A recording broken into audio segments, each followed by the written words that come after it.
want to talk for a minute about these two bows. This one being an Oneida Phoenix.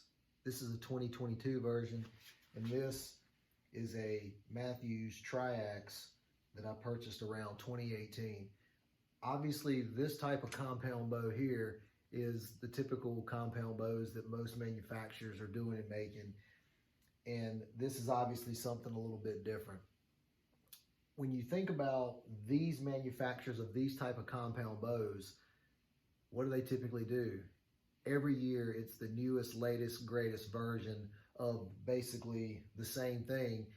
And since what, maybe 2010 or so, the proclaimed IBO speeds, are getting above 300.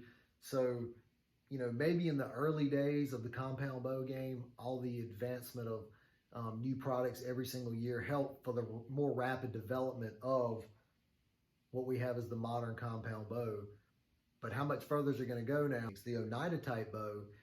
They've been doing this exact same thing since the early 80s. Typically, Oneida goes for many years with the same version of their bow, whereas all the other bow manufacturers, they have the latest and greatest every single year. Just some thoughts of, the two different types of bows that are on the market, where you have a cam type bow versus a lever type bow. Yep, just do a little comparison between the two, although it's obvious they're completely different bows. But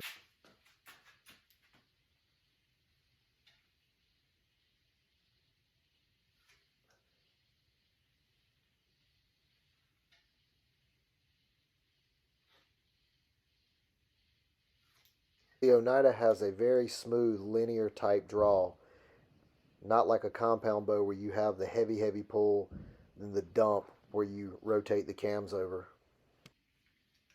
When comparing the Oneida to the Matthews, the Oneida feels similar even though it's set at 8 more pounds. Very smooth linear type draw on this bow. So not the same type of let off on this bow as the Matthews. Acceptable, but still not as, not as forgiving in the let off range. This one, you feel like you're holding a little bit more tension on it. All right, what I want to do now is shoot into a target with the same arrow, and let's see what the depth of penetration is into the target with the two different bows and the same arrow. The arrow, by the way, is about a 425 grain arrow that includes a 100 grain field tip.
.260.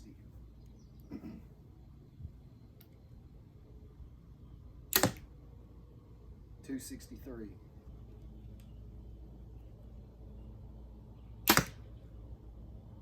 255.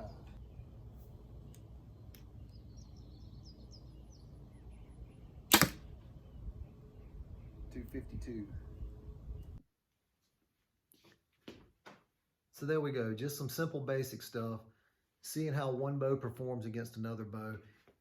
It kind of looks like right now that the Matthews certainly edges it out just a little bit in terms of the less pounds of pull, but slightly better performance. You get slightly better penetration and you get slightly better speed than the Oneida that is set up at almost 8 more pounds. But in the terms of what I did today, I'm trying to be as neutral as possible and just show the results that I got. And when this one does penetrate a little bit better with less poundage and shoots faster with less poundage, in terms of things you can measure, it seems like it's outperforming the Oneida just a little bit. Does that mean I don't like the Oneida? Absolutely not. I enjoy shooting the Oneida. I like it a lot, and I can't wait to get more proficient and shoot it more and more and more. That's all I had on these two bows, and at some point I'll probably revisit it and do it again, and we'll see what happens then. Okay, thank you for watching. Have a good day.